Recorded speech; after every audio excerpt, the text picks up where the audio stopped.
श्री गणेशाय नमः। श्रीमन्नारायण चरणौ शरणं प्रपद्ये। श्रीमते नारायणाय नमः। पार्श्व परिवर्तनी एकादशी व्रत कथा और महत्व। पार्श्व एकादशी का महत्व। युधिष्ठिर ने कहा, हे भगवान, आपने भाद्रपद कृष्ण एकादशी अर्थात अजा एकादशी का सविस्तार वर्णन सुनाया। अब आप कृपा करके मुझे भाद्रपद शुक्ल पक्ष की एकादशी का क्या नाम है, इसकी विधि तथा इसका महात्म कहिए।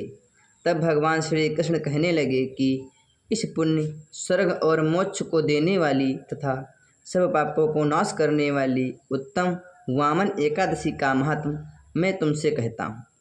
आप इसे ध्यानपूर्वक सुने। यह भाद्रपद शुक्ल एकादशी को पद्मा एकादशी, परिवर्तनी एकादशी, जयंती एकादशी, जलझुलनी एकादशी, देवझुलनी एकादशी एवं वामन एकादशी भी कहते हैं। इस दिन यज्ञ करने से वाजपेय यज्ञ का फल मिलता है।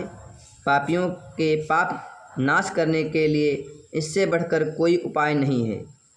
जो मनुष्य परिवर्तनी एकादशी के दिन मेरे वामन रूप की पूजा करता है, उसे तीनों लोग पूज्य होते हैं।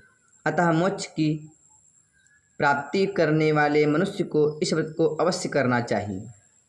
जो कमल नयन भगवान का कमल से पूजन करते हैं, वे अवश्य भगवान के समीप जाते हैं। जिसने भाद्रपद शुक्ल एकादशी को व्रत और पूजन किया, उसने ब्रह्मा विष्णु सहित तीनों लोकों का पूजन किया। अतः हरिवासर अर्थात एकादशी का व्रत अवश्य करना चाहिए।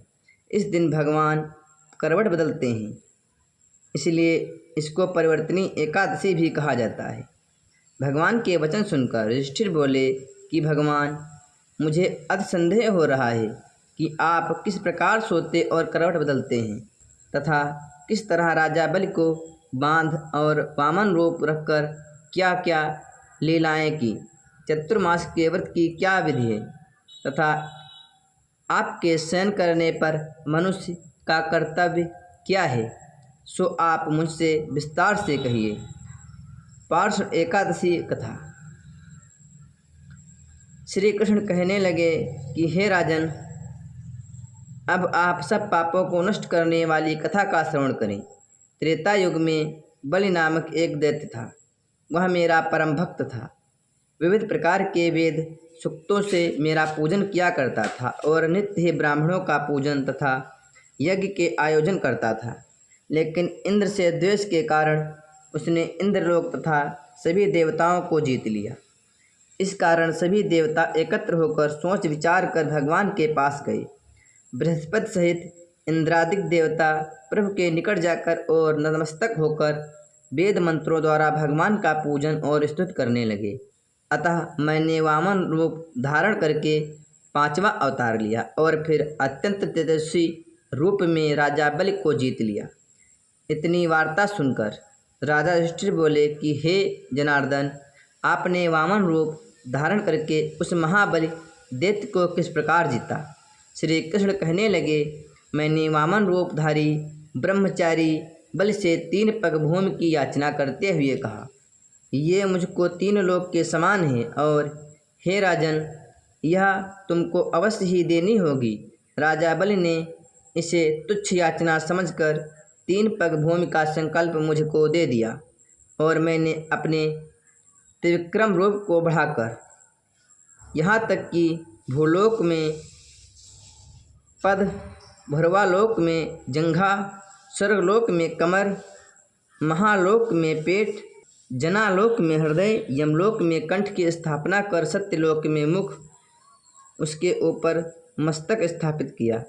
सूर्य, चंद्रमा आदि सब ग्रह, गण, योग, नक्षत्र, इंद्रादि देवता और शेष आदि सब नागगणों ने विविध प्रकार से वेद सूक्तों से प्रार्थना की।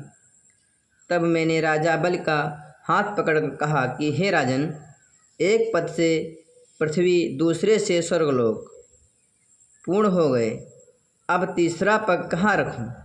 तब बलि ने अपना सिर झुका लिया और मैंने अपना पैर उसके मस्तक पर रख दिया, जिससे मेरा वह भक्त पाताल लोक चला गया। फिर उसकी विनती और विनम्रता को देखकर मैंने कहा, हे बलि, मैं सदैव तुम्हारे निकट ही रहूँगा। विरोचन पुत्र बलि से कहने पर भाद्रपद शुक्ल एकादशी दिन बलि के आश्रम पर मेरी मूर्ति स्थापित हुई। इसी प्रकार दूसरी क्षीरसागर में शेषनाग के पृष्ठ पर हुई। हे राजन, इस एकादशी को भगवान शयन करते हुए करवट बदलते हैं और लेते हैं, इसलिए तीनों लोकों के स्वामी भगवान विष्णु का उस दिन पूजन करना चाहिए।